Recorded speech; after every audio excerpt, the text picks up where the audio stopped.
আর কি তাহলে রক্ষা নেই মার্কিন সামরিক বাহিনীর? যুক্তরাষ্ট্রকে যেন উচিত শিক্ষা দিল ইরান। মধ্যপ্রাচ্যে থাকা মার্কিনীদের প্রধান সামরিক হাবকেই ধ্বংস করেছে ইরানের সামরিক বাহিনী, যার মাধ্যমে নিজেদের শক্তির নতুনভাবে জানান দিল তেহরান। কিন্তু কোন শক্তিশালী অস্ত্র ব্যবহার করে এমন প্রতিশোধ নিল ইরান? আগামী সপ্তাহের মাঝে শান্তি চুক্তিতে না গেলে পুরো ইরানকেই শেষ করে দেবে যুক্তরাষ্ট্র, এমন হুমকি আবারও দিয়েছেন মার্কিন প্রেসিডেন্ট ডোনাল্ড ট্রাম্প। তবে যুক্তরাষ্ট্রের এসব হুমকিকে যেন তোয়াক্কাই করছে না তেহরান। দফায় দফায় শত্রুপক্ষের বিরুদ্ধে মিসাইল ও ড্রোন হামলা চালিয়ে পুরো মধ্যপ্রাচ্যকে রীতিমতো কাঁপিয়ে তুলেছে ইরানের সর্বোচ্চ প্রতিরক্ষা বাহিনী IRGC। তবে কি এখন পরাজয় মেনে নিয়ে মধ্যপ্রাচ্য থেকে পালাবে মার্কিন সেনারা, নাকি মিথ্যা দাবির উপর ভর করে তেহরানের বিরুদ্ধে আগ্রাসন চালিয়েই যাবে ট্রাম্প প্রশাসন?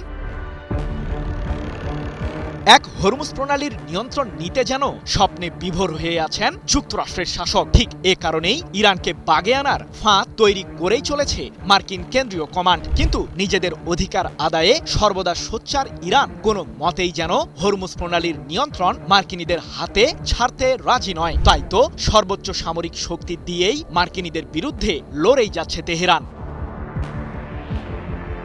তবে ইরানকে যখন কোনোভাবেই হরমুজ প্রণালীতে বশ করতে পারছে না যুক্তরাষ্ট্র, ঠিক তখনই নতুন আরেক ষড়যন্ত্র করেন ট্রাম্প। নিরাপদে বৈশ্বিক এই সামুদ্রিক করিডোর দিয়ে জাহাজ পারাপারের জন্য 20% শুল্ক আরোপের ঘোষণা দেন যুক্তরাষ্ট্রের প্রেসিডেন্ট। কিন্তু তাতেও ইরানের তিল পরিমাণ ক্ষতি করতে পারেনি মার্কিন প্রশাসন। উল্টো মাত্র 24 ঘন্টার মাথাতেই আবারও নিজের সেই অবস্থান থেকে সরে দাঁড়িয়েছেন ট্রাম্প। যদিও এর নেপথ্যে উপসাগরীয় অঞ্চলের দেশগুলোর চাপ কাজ করেছে কিনা সেটি সম্পর্কে তথ্য জানা যায়নি। তবে ইরান আগেই হুঁশিয়ার করেছিল যুক্তরাষ্ট্রকে থামাতে নয়তো পুরো মধ্যপ্রাচ্যের দেশগুলোতে থাকা মার্কিনীদের সামরিক আস্তানা ধ্বংস করবে তেহরান, যার মাধ্যমে চরম ক্ষতির মুখে পড়বে যুক্তরাষ্ট্র ও উপসাগরীয় অঞ্চলের মার্কিন মিত্র দেশগুলোই। এদিকে মার্কিন সামরিক বাহিনীকে পুরোপুরি দুর্বল করে দিতে তাদের মেরুদণ্ডকেই যেন ভেঙে দিয়েছে IRGC। জানা গেছে যুক্তরাষ্ট্রের আগ্রাসনের প্রতিশোধ হিসেবে কুয়েতে অবস্থিত মার্কিনীদের প্রধান সামরিক হাবকেই ধ্বংস করেছে ইরান। KJL নামে পরিচিত ওই হাবটির সাহায্যে মধ্যপ্রাচ্য জুড়ে থাকা নিজেদের সামরিক ঘাঁটিগুলোতে অস্ত্র ও গোলাবারুদ সরবরাহ করত মার্কিন কেন্দ্রীয় কমান্ড। IRGCর দাবি, অপারেশন নাসর 2 এর অংশ হিসেবে যুক্তরাষ্ট্রের ওই সামরিক স্থাপনা লক্ষ্য করে দফায় দফায় মিসাইল ও ড্রোন হামলা চালিয়েছে ইরান। আর এতেই দাউ দাউ করে আগুন লেগে যায় মধ্যপ্রাচ্যে থাকা যুক্তরাষ্ট্রের ওই প্রধান সামরিক হাবটিতে। 15 জুলাই এক প্রতিবেদনে বিষয়টি নিশ্চিত করেছে ইরান ভিত্তিক সংবাদ মাধ্যম মেহের নিউজ এজেন্সি। নিজেদের এমন বেহাল দশার মাঝেও থেমে নেই মার্কিন প্রেসিডেন্ট ট্রাম্পের হুঙ্কার। আগামী সপ্তাহের মাঝে শান্তি চুক্তিতে যেতে ইরানকে আল্টিমেটাম দিয়ে যুক্তরাষ্ট্রের শাসক বলেছেন, ইরানের বিরুদ্ধে আমাদের কঠোর হামলা চলবেই। তারা যদি শান্তি চুক্তিতে আগামী সপ্তাহের মাঝে না আসে, তবে তাদের বিদ্যুৎ কেন্দ্র এবং সেতুগুলো লক্ষ্য করে বোমা বর্ষণ করবে যুক্তরাষ্ট্র। আলোচনা ছাড়া ইরানের কাছে আর কোনো বিকল্প রাস্তা নেই। তবে ইরান কি যুক্তরাষ্ট্রের সাথে শান্তির পথে হাঁটবে? মার্কিনীদের চলমান আগ্রাসনের মুখে তাদের সাথে কোনো ধরনের আলোচনায় যেতে অস্বীকৃতি জানিয়েছে ইরানের সরকার। শুধু তাই নয়, ইরানের প্রেসিডেন্ট মাসুদ পেজেশকিয়ান হুঁশিয়ার করেই জানিয়েছেন, ইরানি জাতি তাদের ভূখণ্ডের প্রতিটি ইঞ্চি রক্ষা করতে সর্বদা প্রস্তুত। যুদ্ধের ময়দানে কোনো স্বার্থই অর্জন করতে পারেনি যুক্তরাষ্ট্র। ইরানের আকাশে নতুন রহস্য। যুক্তরাষ্ট্র ও ইরানের পাল্টাপাল্টি হামলার উত্তপ্ত পরিস্থিতির মধ্যেই হঠাৎ ইরানে অবতরণ করেছে রাশিয়ার এক বিশেষ উড়োজাহাজ। এটি কোনো সাধারণ বিমান নয়। সংবাদ মাধ্যমে যাকে অনেকেই ডুমসডে প্লেন বা কেয়ামতের বিমান বলে চেনেন, সেই TU-214PU এবার দেখা গেল ইরানের রাজধানীতে। প্রশ্ন হচ্ছে, এমন সংকটময় সময়ে এই উড়োজাহাজ কেন তেহরানে? এর পেছনে কি বড় কোনো সামরিক বা কূটনৈতিক বার্তা লুকিয়ে আছে? ফ্লাইট রাডারের তথ্য অনুযায়ী 13 জুলাই সকালে মস্কো থেকে উড়ে এসে তেহরানের মেহরাবাদ বিমানবন্দরে অবতরণ করে TU-214PU মডেলের এই বিশেষ উড়োজাহাজ। এটি রাশিয়ার প্রেসিডেন্ট ও শীর্ষ রাষ্ট্রীয় নেতৃত্বের জন্য ব্যবহৃত অত্যাধুনিক যোগাযোগ বিমানগুলোর একটি। শক্তিশালী নিরাপদ যোগাযোগ ব্যবস্থা থাকায় সংকটকালীন পরিস্থিতিতেও এটি উচ্চ পর্যায়ের সমন্বয় ও নির্দেশনা দিতে সক্ষম। এ কারণে এই বিমানটিকে ঘিরে আন্তর্জাতিক অঙ্গনে সবসময় বাড়তি আগ্রহ দেখা যায়। সবচেয়ে বড় বিষয় হলো এই সফরের উদ্দেশ্য সম্পর্কে এখনো পর্যন্ত রাশিয়া কিংবা ইরান কেউই আনুষ্ঠানিকভাবে বিস্তারিত কিছু জানায়নি। কিন্তু অতীতের ঘটনাগুলো বলছে এই উড়োজাহাজ সাধারণত তখনই বিদেশে যায় যখন রাশিয়ার কোনো শীর্ষ নেতা বা গুরুত্বপূর্ণ প্রতিনিধি সফরে থাকেন কিংবা সফরের প্রস্তুতি চলে। এর আগেও একাধিকবার একই ধরনের ঘটনা দেখা গেছে। গত 16 জুন উজবেকিস্তানে রাশিয়ার প্রধানমন্ত্রীর সফরের সময় এই উড়োজাহাজ সেখানে গিয়েছিল। চলতি বছরের ফেব্রুয়ারিতে যুক্তরাষ্ট্র ও ইসরায়েলের যৌথ হামলার আগে এটিকে তেহরানেও দেখা যায়। সে সময় ইরান সফরে ছিলেন রাশিয়ার জ্বালানি মন্ত্রী ও পররাষ্ট্রমন্ত্রী। আবার গত বছর নভেম্বরে পাকিস্তানের ইসলামাবাদেও এই বিশেষ উড়োজাহাজের উপস্থিতি নজর কাড়ে। এসব ঘটনার ধারাবাহিকতায় নতুন করে জোরালো হয়েছে নানা জল্পনা। বিশ্লেষকদের ধারণা রাশিয়ার কোনো উচ্চ পর্যায়ের প্রতিনিধি খুব শিগগিরই ইরান সফরে যেতে পারেন। অনেকের মতে রুশ পররাষ্ট্রমন্ত্রী সের্গেই ল্যাভরভের সম্ভাব্য সফরের প্রস্তুতির অংশ হিসেবেই এই উড়োজাহাজ আগে তেহরানে পৌঁছেছে। এই ধারণাকে আরও শক্তিশালী করেছে ইরানের পররাষ্ট্র মন্ত্রণালয়ের সাম্প্রতিক বক্তব্য। রাশিয়ার রাষ্ট্রীয় সংবাদ মাধ্যমের তথ্য অনুযায়ী সোমবার এক সংবাদ সম্মেলনে ইরানের পররাষ্ট্র মন্ত্রণালয় জানিয়েছে রুশ পররাষ্ট্রমন্ত্রী সের্গেই ল্যাভরভের সফরের প্রস্তুতি চলছে। যদিও সফরের নির্দিষ্ট সময়সূচি বা আলোচ্য বিষয় এখনো প্রকাশ করা হয়নি। এখন প্রশ্ন হলো, ঠিক এমন সময়ে রাশিয়া ও ইরানের মধ্যে কী ধরনের আলোচনা হতে পারে? সাম্প্রতিক সংঘাত, আঞ্চলিক নিরাপত্তা, সামরিক সহযোগিতা নাকি কূটনৈতিক সমন্বয়, কোন বিষয়টি সবচেয়ে বেশি গুরুত্ব পাবে? কারণ যুক্তরাষ্ট্র ও ইরানের উত্তেজনা যখন নতুন উচ্চতায় পৌঁছেছে তখন রাশিয়ার প্রতিটি পদক্ষেপই আন্তর্জাতিক পর্যবেক্ষকদের কাছে বাড়তি গুরুত্ব পাচ্ছে। JBS holdings limited. ফলে তেহরানে রাশিয়ার এই রহস্যময় উড়োজাহাজের অবতরণ এখন শুধু একটি বিমান চলাচলের খবর নয়, বরং এটি হয়ে উঠেছে মধ্যপ্রাচ্যের চলমান সংকটের এক গুরুত্বপূর্ণ ইঙ্গিত। এখন সবার নজর মস্কো ও তেহরানের পরবর্তী ঘোষণার দিকে, কারণ এই সফরের আড়ালে কি বার্তা লুকিয়ে আছে সেটি হয়তো আগামী দিনের আঞ্চলিক সমীকরণে বড় প্রভাব ফেলতে পারে।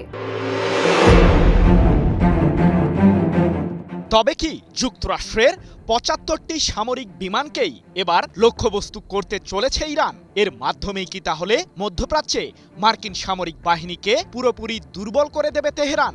কিন্তু কোন মিসাইলের সাহায্যে যুক্তরাষ্ট্রের সেই সামরিক বিমানগুলোতে হামলা চালাতে পারবে ইরান? এরই মাঝে জর্ডান, কুয়েত ও বাহরাইনে অবস্থিত মার্কিনীদের সামরিক স্থাপনাগুলোর নাজেহাল অবস্থা করেছে ইরানের সামরিক বাহিনী। বেগতিক এই পরিস্থিতি মোকাবিলা করতে ৫০,০০০-এরও বেশি সেনা পারস্য উপসাগরীয় অঞ্চলের বিভিন্ন প্রান্তে মোতায়েন করেছে মার্কিন কেন্দ্রীয় কমান্ড। প্রশ্ন হলো, যুদ্ধের এই উত্তাপ আর কতদিন পর্যন্ত চলবে?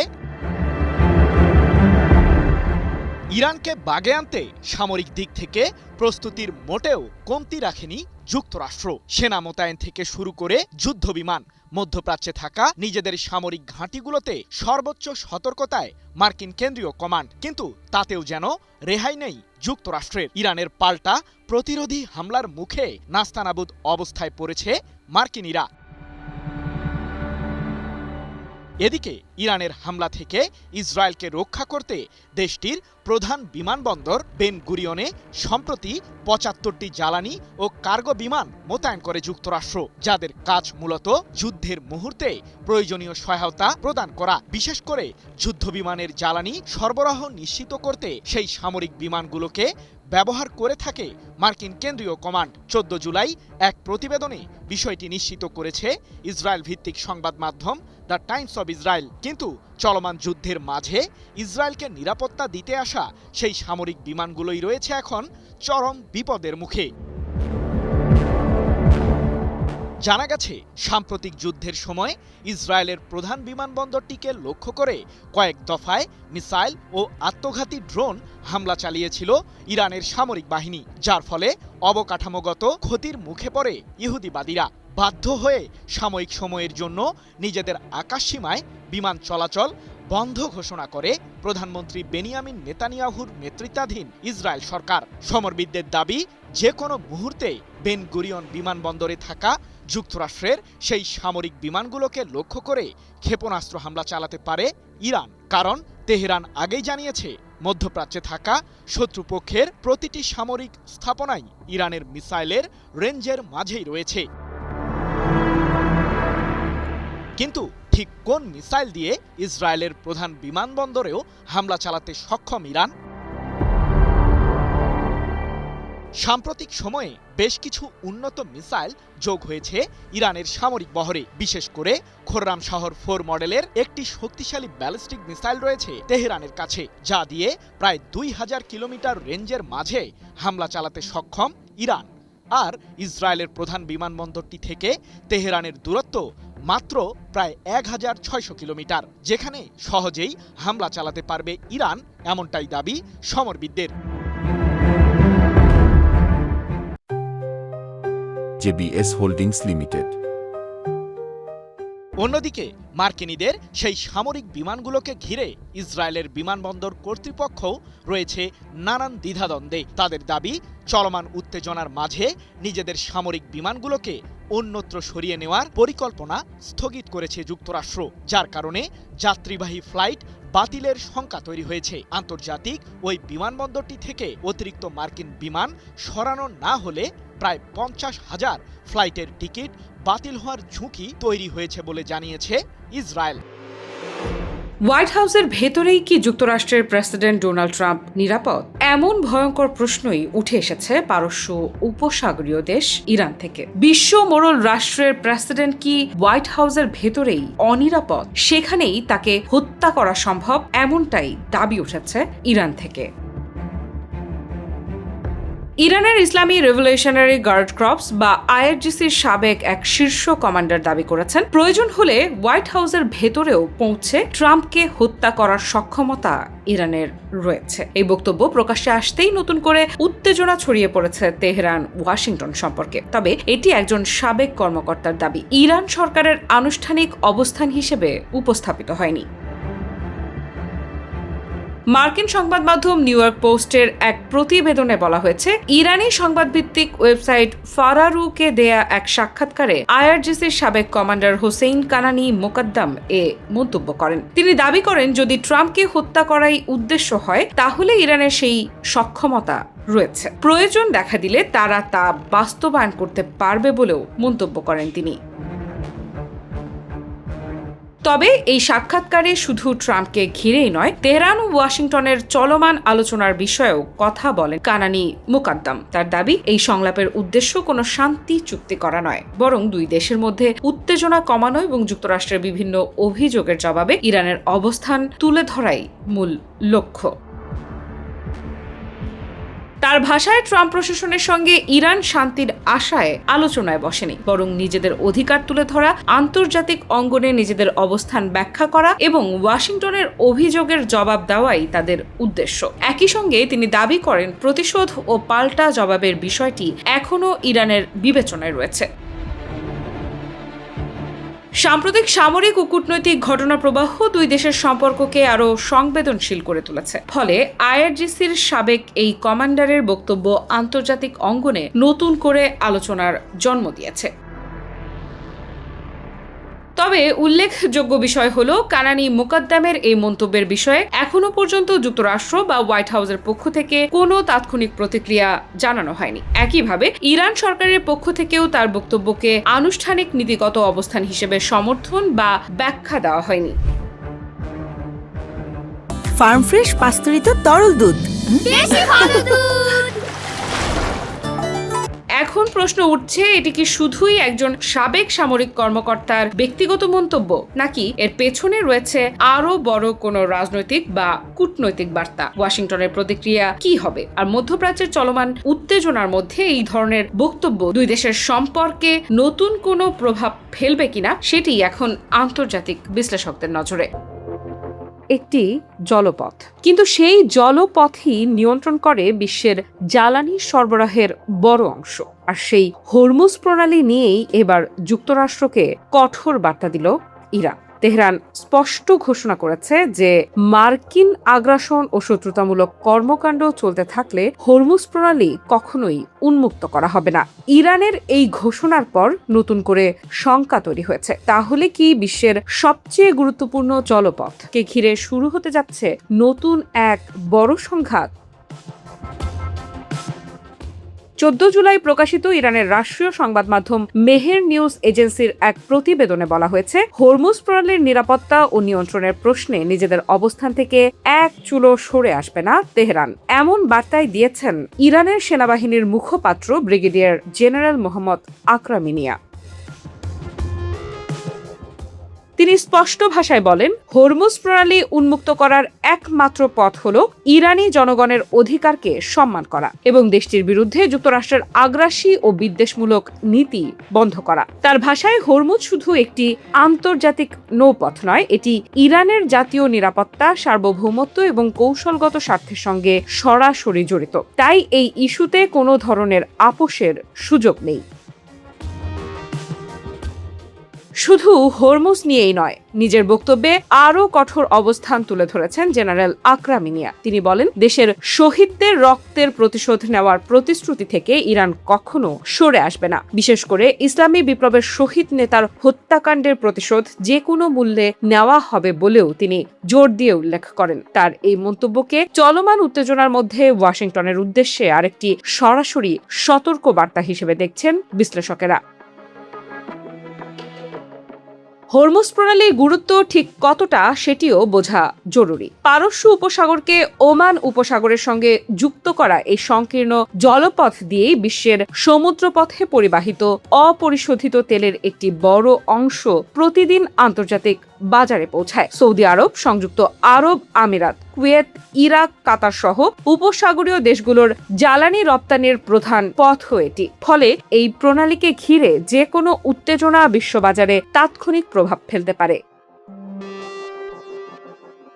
বিশেষজ্ঞদের মতে, হরমুজ প্রণালী নিয়ে ইরানের এই কঠোর অবস্থান শুধু আঞ্চলিক উত্তেজনাই বাড়াবে না, বরং আন্তর্জাতিক জ্বালানি বাজারেও নতুন করে অস্থিরতা সৃষ্টি করতে পারে। কারণ এই জলপথে কোনো ধরনের বিঘ্ন ঘটলে তেলের দাম বেড়ে যাওয়া, জাহাজ চলাচল ব্যাহত হওয়া এবং বৈশ্বিক সরবরাহ ব্যবস্থায় বড় ধরনের চাপ তৈরি হওয়ার আশঙ্কা রয়েছে। ইরানের বিরুদ্ধে কি বিশেষ কোনো বোমা ফেলতে যাচ্ছে যুক্তরাষ্ট্র? তবে কি যুদ্ধের ময়দানে পারমাণবিক অস্ত্রের উত্তাপ ছড়াতে চলেছে মার্কিন প্রশাসন? কারণ যুক্তরাষ্ট্রের প্রেসিডেন্ট ডোনাল্ড ট্রাম্প তার এক আগ্রাসী মন্তব্যে হুমকি দিয়েছেন যে ইরানের বিদ্যুৎ কেন্দ্র ও সেতুগুলো উড়িয়ে দেবে মার্কিন কেন্দ্রীয় কমান্ড। কিন্তু হঠাৎ করেই এমন উত্তাপ ছড়ানোর ষড়যন্ত্র কেন করছেন ট্রাম্প? যদিও এরই মাঝে মধ্যপ্রাচ্যে থাকা যুক্তরাষ্ট্রের প্রধান সামরিক হাবটিকেই ধ্বংস করেছে ইরানের সর্বোচ্চ প্রতিরক্ষা বাহিনী IRGC। তাহলে কি মধ্যপ্রাচ্য সংকট আরো জোরালো হতে চলেছে? প্রশ্ন হলো, মার্কিনীদের আসন্ন জোরদার হামলা ঠেকাতে কতটা প্রস্তুত ইরান? হরমুজ প্রণালী দিয়ে নিরাপদে জাহাজ পারাপারের জন্য 20% শুল্ক আরোপের হুমকি দিয়েছিলেন মার্কিন প্রেসিডেন্ট ট্রাম্প। সেই সাথে ইরানের বিরুদ্ধে নৌ অবরোধও জারি করার ঘোষণা দেন তিনি। এ প্রসঙ্গে ট্রাম্পের বার্তা, এখন থেকে হরমুজ প্রণালীর অভিভাবক যুক্তরাষ্ট্র। কিন্তু মাত্র একদিনের মাথাতেই নিজের অবস্থান পরিবর্তন করলেন মার্কিন শাসক। এবার তার দাবি, উপসাগরীয় অঞ্চলের মিত্র দেশগুলোর সাথে বিশাল বাণিজ্যিক চুক্তি করেছে যুক্তরাষ্ট্র, যার কারণে শুল্ক আরোপের সিদ্ধান্ত বাতিল করলেন ট্রাম্প। 15 জুলাই এক প্রতিবেদনে বিষয়টি নিশ্চিত করেছে ব্রিটিশ সংবাদ মাধ্যম BBC। কিন্তু ইরানের বিরুদ্ধে যেন প্রতিনিয়তই চোখ রাঙাচ্ছেন যুক্তরাষ্ট্রের প্রেসিডেন্ট। কারণটা বেশ পরিষ্কার। মধ্যপ্রাচ্যের একমাত্র দেশ হিসেবে বর্তমানে মার্কিন প্রশাসনের বিরুদ্ধে আঙুল উঁচিয়ে জবাব দিচ্ছে ইরান। এদিকে ট্রাম্প তার আগ্রাসী হুমকিতে বলেছেন, আগামী সপ্তাহের মধ্যে ইরান আলোচনায় না ফিরলে কঠোর ব্যবস্থা নেবে যুক্তরাষ্ট্র। আমরা তাদের সমস্ত বিদ্যুৎ কেন্দ্র ধ্বংস করব, তাদের সেতুগুলোও গুড়িয়ে দেব। দেশটিতে তীব্র বোমাবর্ষণ করবে মার্কিন প্রশাসন। তবে প্রশ্ন হলো, সামরিক এই লড়াইয়ে বেসামরিক স্থাপনায় কি হামলা চালাতে পারে যুক্তরাষ্ট্র? ইরান ইস্যুতে সর্বদাই বিভিন্ন ধরনের আন্তর্জাতিক নিয়মনীতির দোহাই দেয় মার্কিন প্রশাসন, কিন্তু তারাই সেই আইনের কোনো তোয়াক্কা করে না। চলতি বছরের এপ্রিলেও ইরানের বিরুদ্ধে বিশেষ বোমা হামলা চালানোর হুমকি দিয়েছিলেন ট্রাম্প। সে সময় জাতিসংঘের মানবাধিকার কমিশনের প্রধান ভলকার তুর্ক শঙ্কা প্রকাশ করেই জানিয়েছিলেন, আন্তর্জাতিক আইন অনুসারে ইচ্ছাকৃতভাবে বেসামরিক নাগরিক ও অবকাঠামোর বিরুদ্ধে হামলা চালানো যুদ্ধাপরাধের শামিল, যা 1949 সালে তৈরি জেনেভা কনভেনশনের পুরোপুরি লঙ্ঘন।